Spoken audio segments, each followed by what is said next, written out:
Hello, আসসালামু আলাইকুম guys. আপনারা কেমন আছেন? আশা করি সবাই ভালো আছেন। আজকে আপনাদের জন্য নিয়ে এসেছি নান রুটির রেসিপিটা। দেখতে যেমনই সুন্দর, খেতে তেমনি মজা, যদি ঠিকঠাক বানাইতে পারে। তাহলে শুরু করি। এখানে আমি নিয়েছি 2 কাপ ময়দা, 1 চা চামচ ইস্ট, স্বাদ মতো লবণ, আর দিয়ে দিচ্ছি 2 চা চামচ চিনি। এখন এটা আমি ভালো করে মিক্স করে নেব। তারপরে এর সাথে আমি দিয়ে দেব কিছুটা তেল, রান্নার তেল। এখন এটা আবার আমি ভালো করে মিক্স করে নেব।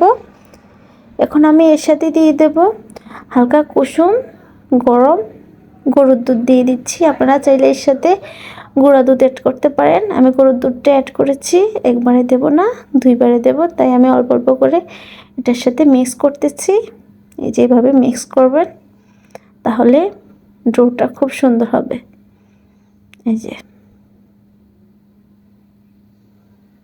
যে এটা একদম শক্ত হবে না, একদম নরমও হবে না, মিডিয়াম রাখতে হবে, তাহলে রুটিগুলি খুব সুন্দর হবে। এই যে আমার মাখা হয়ে গিয়েছে।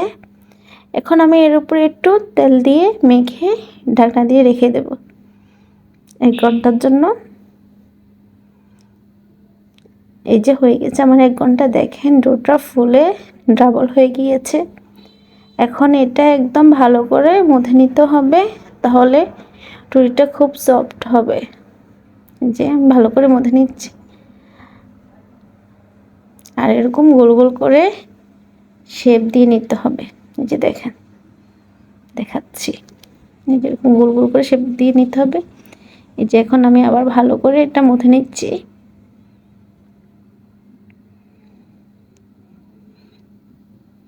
এই যে ভালো করে আমার মাথা হয়ে গিয়েছে মোটামুটি। যেরকম গোল গোল করে শেপ দিয়ে নিতে হবে।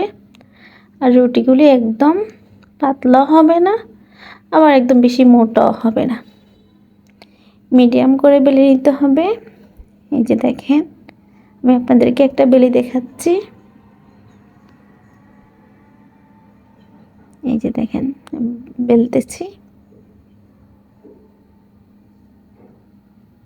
খুব সহজ, বানাইতে পারলে, না জানলে সব কাজই কঠিন।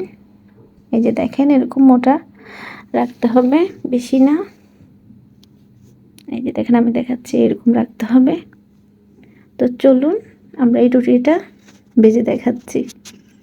একটা প্যান নিয়ে নিয়েছি আমি প্রথমে, যে প্যানটা প্রায় গরম হয়ে গিয়েছে। এখন আমি রুটিটা দিয়ে দেব। এই যে দিয়ে দিচ্ছি, আর ঢাকনাটা দিয়ে দিচ্ছি, তাহলে রুটিটা ফুলবে ভালো করে। এই যে এখন আমি ঢাকনাটা সরিয়ে রুটিটা অপর পাট বেছে নেব। উল্টে পাল্টে দিচ্ছি। এখন একটু আমি তেল দিয়ে দেব, তাহলে রুটিটা খেতে মজা লাগবে। আমার হাতের কাছে ঘি ছিল না, তো আমি ঘিটা দিতে পারি নাই। আপনাদের হাতের কাছে ঘি থাকলে অবশ্যই ঘি অ্যাড করবেন, তাহলে রুটিটা অনেক মজা লাগবে আর খুব ঘ্রাণও লাগবে। এই যে প্রায় আমার রুটিটা ভাজা হয়ে যাচ্ছে। যে দেখেন এই পাশ ও পাশ আমি ভালো করে চেপে চেপে এটা ভেজে নিতে হবে। দেখেন খুব সুন্দর হচ্ছে রুটিটা।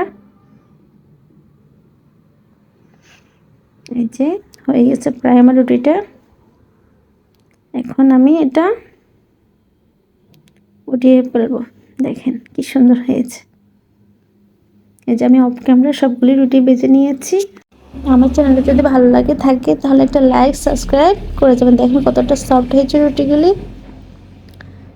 দেখে মন চায় খেতে। খুবই মজাদার এই রুটিটা। তাহলে আপনারা আমার পাশে থাকবেন, তাহলে আমি মজার মজার আইটেম রান্না করবো। আল্লাহ হাফেজ।